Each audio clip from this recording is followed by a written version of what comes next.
In my last video, I said there were a few reasons why I'd gone a couple of months without uploading, and that I'd go into a bit more detail about those reasons in my next video.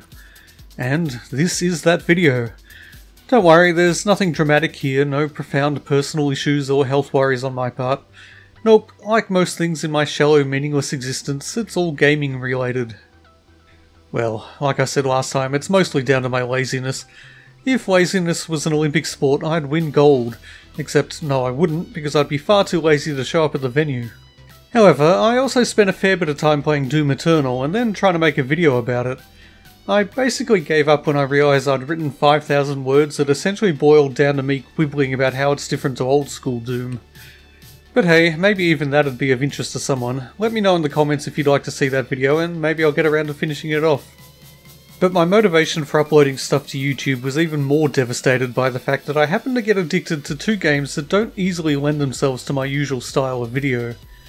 Usually I just pick a game I feel like playing, play it, finish it, and then make a video about it. But these two games can't really be finished as such, and they're rather more complex than the relatively straightforward games I usually cover. The one that actually occupied, and continues to occupy, most of my time will be the subject of my next video. But today, it's League of Legends. League of Legends. Oh boy. There are countless YouTube channels dedicated solely to this game, from top tier pro players to channels specialising in analysis, strategies and tips and tricks. It has a thriving esports scene. It's one of the most watched games on Twitch. It has been evolving and growing for over a decade. It has legions of fans who have played thousands of hours and know pretty much everything there is to know about the game. There are probably millions of hours of video relating to League of Legends on YouTube, covering every single element from every conceivable angle. I hope you'll forgive me if this video isn't quite that comprehensive. For a long time, I couldn't see the appeal of MOBAs like League of Legends or Dota. To me, they seemed like real-time strategy games where you could only control one unit and you couldn't play solo. I found both of those things truly off-putting. So I ignored MOBAs. Until I accidentally played one, and found there was a lot I liked about it. How does one accidentally play a MOBA? Well, the game in question was Battleborn. The story of Battleborn is a saga unto itself, and I'd like to do a video on it one day. I got into Battleborn without really knowing what to expect, and it took me a little while to realise that, at its heart, it was a first-person MOBA. By that time, I was absolutely in love with it, and the fact that not many months passed before its player base had dropped below the level where it was possible to get into a game is a real tragedy. Well, a tragedy in gaming terms anyway. Worse things happen in real life, as we're probably all too keenly aware. Anyway, when Battleborn died its ignominious death, I figured it was time to try out some other MOBAs to see if I'd misjudged them, and if maybe I could get some enjoyment out of them after all. So, given they were free to play, I downloaded both Dota 2 and League of Legends at the same time and gave them a go. At first glance, there was a lot to like about Dota 2. The fact that, unlike League of Legends, all its champions were freely available to everyone was a big plus. But it was a complex game, and I found it tough to get to grips with. This was exacerbated perhaps by the terrible experience of my first ever proper PvP match. I'm not sure if it's still like this, but at that time players below a certain level were simply unable to communicate in chat, something which I found out only once the match had started. I'd figured I could explain that this was my first ever proper match, but I'd try my best and gratefully accept any advice. Of course, even then I knew that MOBAs had a reputation for toxicity amongst its players, so I wasn't necessarily expecting to be graciously greeted as a newcomer and guided with kind words and friendly advice. But I'd assumed I'd at least be able to offer some explanation about why I was so terrible. But nope, the game went ahead without me being able to say anything or solicit even the most basic tips from my teammates. I performed terribly, we lost badly, and I felt incredibly frustrated. I had no problem being terrible, I expected it, but it seemed the game design made no concessions for new and inexperienced players. So I turned to League of Legends. Immediately it was a lot more appealing and a lot more accessible. It had better tutorials and better systems for easing in new players. You were forced to start off playing matches against bots, which provided an environment where no one really cared about winning, mainly because losing against bots is almost impossible, and where people, possibly for lack of anything better to do, were occasionally willing to impart advice to ranked novices. And the game was a lot more simple than Dota in many ways. I know a lot of Dota fans relish the complexity of that game and consider League of Legends to be dumbed down, and that's fine. I can understand the appeal of more complexity. Personally though, I'd call League of Legends streamlined rather than dumbed down. For those unfamiliar with MOBAs, well, for a start, MOBA stands for... actually, I'm not sure. I assume it's Multiplayer Online Battle Arena or something similar. Regardless, a traditional MOBA like League of Legends sees teams of 5 players choose a champion from a large roster of selectable characters, each with different abilities and strengths and weaknesses, and then take to the battlefield. Once there, you attempt to advance on your enemy's base and destroy their nexus, a process which involves taking down defensive turrets, aided by computer-controlled minions who advance automatically down 3 separate paths, known as lanes, towards the enemy base. Your enemy, of course, is trying to do the same thing, and so combat will inevitably break out. Combat involves, well, basically clicking on things to attack and using your champion's unique abilities to good effect. Obviously, it's all a bit more complicated than that. Like I said, there are millions of hours of YouTube videos devoted to dissecting the intricacies of the gameplay in League of Legends. I'm not going to go into those intricacies too much, largely because, despite having played the game for hundreds of hours, I'm too stupid to understand them, and too slow and doddery to put them into practice even if I wasn't. For me, it really is basically just a game where you wander around trying to kill your opponents, and any strategy more advanced than that is kind of lost on me. Well, that's not entirely true. There are fairly well-defined roles within League of Legends, and I do my best to perform the role I am assigned. Each of the 3 lanes needs at least one player to shepherd their minions to the enemy's tower, while simultaneously doing their best to stop the enemy minions from reaching their tower. And there's one player, called the jungler, who roams around the wilderness between the lanes, jumping out at opportune times to assist their teammates. And finally there's the support, a player who, as the name suggests, focuses more on supporting their teammates than demolishing the enemy with brute force. Due largely to the fact that I'd spent several thousand hours in World of Warcraft playing a healer, I gravitated to the support role. Furthermore, I gravitated towards a champion known as Soraka, because as far as I could tell, she had the abilities that most closely resembled something you might find in WoW. And so, for my first several games, I was basically playing with the mindset of a priest from World of Warcraft. This, I soon found out, was a mistake. A WoW mindset does not work in LoL. In WoW, any healer can easily heal their companions up to full health fairly quickly and without too much expenditure of resources. In LoL, even Soraka, who probably has the strongest healing abilities in the game, has only one main healing spell, and that has a significant cooldown and mana cost, and it furthermore drains her own health, and it doesn't even heal for that much. At first I was confused. What's the point of a healer if they can't even do much healing? It took me a while to realise that LoL is a game of rather fine margins. Soraka can't take her teammates' health from 5% to 100% in a matter of seconds, but taking it from 5% to 15% is more feasible, and will often be enough to turn a losing battle into a winning one. Plus, I realised after a time that healing really isn't a support's main role, and that's probably why they're called supports rather than healers. In fact, there are quite a few highly regarded support champions who have no healing abilities whatsoever. In many cases, it's more important for a support to be able to disrupt their opponents with abilities that stun them or slow them, or knock them back a bit. As useful as Soraka's healing ability is, I'd offer the opinion that her ability, which summons a circle that silences any opponent within it and stuns them if they stay there long enough, is actually more useful. The other thing I like about playing the support role, although I wasn't even aware of it until I tried playing some of the other roles, is that you don't have to worry about last hitting. For the uninitiated, last hitting refers to striking the killing blow on your enemy's minions.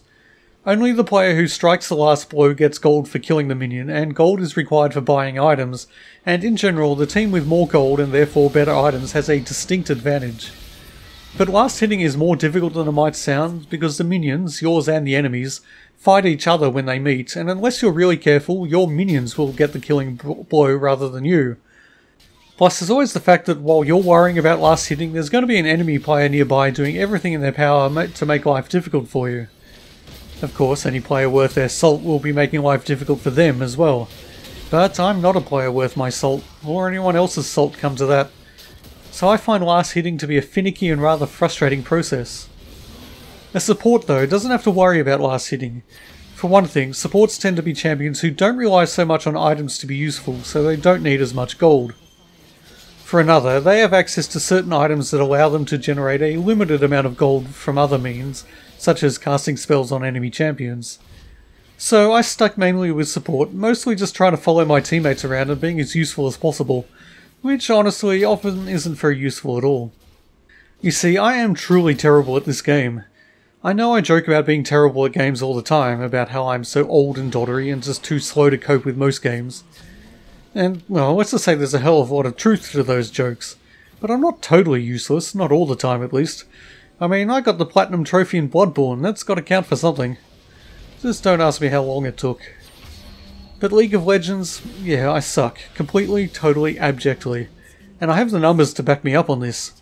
I often play the game's ranked mode, and after coming back into the game a couple of months ago, having not played in a year or two, I managed to get myself placed into the Iron 4 division. This, you may not be surprised to learn, is the lowest possible division. Over recent weeks, with dedication, determination and pure grit, I've managed to work my way up to Bronze 4. This puts me roughly in the top 92% of players, which I always think sounds pretty good. I mean, top is a good thing, and 92% is pretty good for like a maths test or something. But then I remember that top 92% is just another way of saying bottom 8%, and that doesn't have quite the same ring to it. Yes, according to this ranking system, less than 1 in 10 players are worse than me, and I strongly suspect that almost all of them are people of dubious moral fibre who get a perverse pleasure from doing what they can to deliberately lose. That there are quite a few people of dubious moral fibre playing League of Legends is something that nobody can deny. The game is renowned for the toxicity of its community, although to be fair it's hardly unique in that respect. Also to be fair, it wasn't quite as bad as I'd expected, at least not to begin with. Like I said earlier, I did occasionally come across people willing to help out new players, and the truly vile stuff was less frequent than I'd feared. I was only told to kill myself every half an hour or so, and my mother's sexual proclivities could go unquestioned for minutes at a time. But it was a different story when I started playing ranked matches. People tend to take ranked matches much more seriously, and that's fine, I get that. What's tougher to understand is the mismatch between players' attitudes and expectations and reality. That said, I do have a theory that might explain it. I suspect that most players, or perhaps nearly all of them, honestly believe that they are amazing at League of Legends. They genuinely believe that their skill level puts them in the top few percent of players. The fact that they found themselves ranked in the bottom 10% is, to their mind, a hideous injustice that can only be explained by some extraneous force. The most obvious extraneous force, naturally, is their teammates.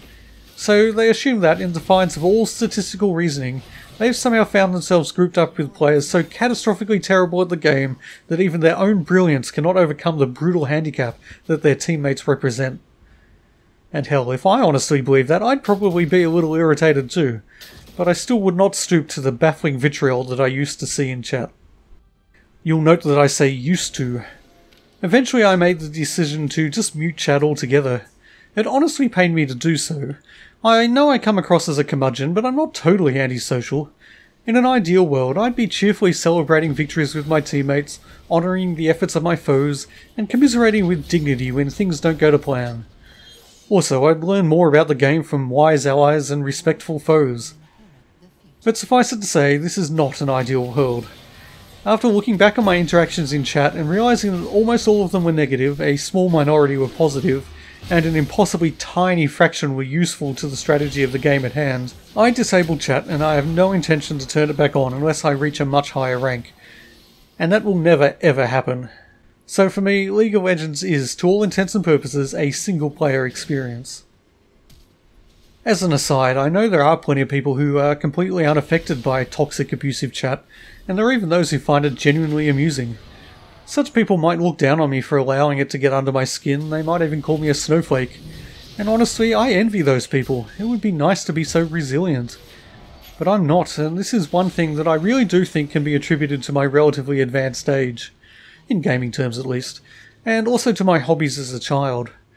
I grew up without access to the internet, and although I watched a lot of TV, I spent a lot more time reading. I absolutely loved books, I'd devour them. For me, the written word was powerful. The things it conveyed were real. My imagination became highly trained, and when I read of something I could see it, I could feel it, I could hear it. Which is a good thing, mostly. The problem is, I can't turn it off. So now, when I see some cranky teammate up past his bedtime type in chat, "WTF are you doing, UFK and idiot?" I don't see a series of essentially incoherent and innocuous letters. Instead, my brain insists on conjuring up the image of some teenage thug yelling directly in my face, "What the fuck are you doing, you fucking idiot?" Which is unpleasant. For a younger generation, I guess online abuse is just noise and easily ignored. Or perhaps not, given how much we hear about the impact of cyberbullying.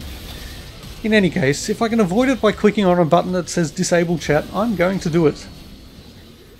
So if I'm terrible at the game and the community is ignorable at best and downright depressing at worst, why do I play it? More to the point, why do I go through phases where I'm borderline obsessed with it, as I have been recently? I'd point out, by the way, that it is entirely possible to be terrible at something and still enjoy it, although plenty of people seem to be unaware of this. For me though, the chief appeal of League of Legends lies largely in just how much there is to learn, and how fun it is to do so. There are 150 or so champions, and they're varied enough that there's nuance and interest to each of them, but not so varied that you can't get a pretty good idea of how they work after a small amount of experimentation. Some of them are significantly tougher to master than others, but when you know you're too crap to ever master even the simplest of champions, that's kind of a moot point. And although I still favour the support role, the other roles occasionally pique my interest. The role of the jungler appeals to me in particular, as like the support they don't really have to worry about last hitting. They get most of their gold from killing computer-controlled beasts and monsters in the wilderness between lanes. Indeed, it's possible to go almost an entire match as a jungler without interacting with any other players at all. That would make you a bad teammate and essentially useless, of course, and terrible as I may be, I do genuinely try to be the best teammate I can be. And actually, that's another reason I think it's beneficial to mute chat. If I knew how horrible my teammates were occasionally being in the chat that I no longer read, I'd probably be less inclined to be helpful. With chat muted, I can pretend that they're gratefully acknowledging my assistance and compassionately forgiving my many mistakes. A fanciful notion indeed. And despite the fact that I find last hitting finicky and frustrating, I do have dreams of getting very slightly better at it, maybe up to the point where I'm not consistently embarrassing myself at even the lowest levels of play. I've even gone to the trouble of watching YouTube tutorials and using the game's practice tools to hone my skills, and that's skills in inverted commas, although it's genuinely tough to find a good tutorial that's as basically as I need it to be. And my skills are improving. They've gone from non-existent to a tiny fraction greater than zero. And the great thing about video games is that the satisfaction a player gets from improving doesn't really depend on their base level of skill. Going from being in the top 1000 League of Legends players to being in the top 100 feels pretty good, I imagine. But going from being in the bottom 5% to being in the bottom 10% isn't too bad either, I expect. I've still got to climb another couple of percent before I find out. Ultimately though, the toughest thing in League of Legends is getting to grips with the psychology of it all. And I don't mean the psychology of your opponents, although I'm sure top tier players take that into account as well. No, I mean your own psychology. If you don't figure it out, this game can cause genuine pain. A while back, when I first started getting into LoL, a friend of mine told me that he used to play. I asked him what rank he was and why he stopped playing. It turned out his rank had been pretty damn high, and he stopped playing, in his words, because he didn't like the person it was turning him into. Which might sound like a cliche churned out by a lazy screenwriter, but there was a solemn, genuine regret in his voice as he said it that made me really believe him. And now, having played a lot more League of Legends myself, I really can't understand how a person might come to that point if they fail to work within their own psychology. It's a game that might almost have been specifically designed to test the limits of a player's mental health. It sticks you on a team with 4 other randomly chosen people, over whom you have literally zero control, and then asks you to wage a war that demands high levels of coordination and cooperation. And unless you are much more highly skilled than the people you're playing with, the ultimate outcome of the battle will also be out of your control more often than not. You can play to the best of your abilities, you can dominate the enemy, but if your teammates happen to fail to perform for whatever reasons, you will lose. Conversely, you can get repeatedly demolished at every opportunity and fail to have any impact whatsoever, and still win if your teammates, or even just 1 or 2 of your teammates, has a really good game. And honestly, I'm not sure which of these outcomes is better. They're both frustrating, and they're both rather common. Sometimes, of course, you have a really good game. You perform well, by your own meagre standards, your team performs well, the enemy performs well, it's a good, heated battle. The game can get genuinely intense and exciting in times like this. And then, you lose, by the narrowest of margins. After such a high level of sustained intensity, it really can be a blow to your mental serenity. And I say that as a reasonably well-adjusted adult. To a tumultuous teenager, it must be worse. This is all compounded by a community that places an inordinate amount of importance on your skill level. There is a substantial number of people in the world who derive a significant proportion of their self-worth from their rank in League of Legends, and I don't really think that's healthy. The trick, and it really is a trick I'd say, is accepting that the outcome is mostly going to be out of your hands and finding other sources of enjoyment, be it learning new things, improving your skills, or just the knowledge that you did a good job, at least by your own standards of what a good job consists of. For me, it's not dying too often and making a small but measurable contribution to my team's war effort, be it by healing at an opportune time or slowing down a fleeing enemy or silencing an opponent just as they sought to deal the killing blow to a teammate. And once you've learned this trick of taking pride in your own personal victories, the good thing is that it remains relevant no matter how high up the ranks you eventually climb. There will always be something new to learn, you'll always be able to improve. It's that sort of game. Well, that's my perspective at least. I know it may not be shared by many others. MOBAs are hugely popular, but they're still a niche part of the gaming landscape. Yes, they're quite a large niche, but they still stand somewhat separate from stuff like, say, the retro gaming that makes up the majority of my videos.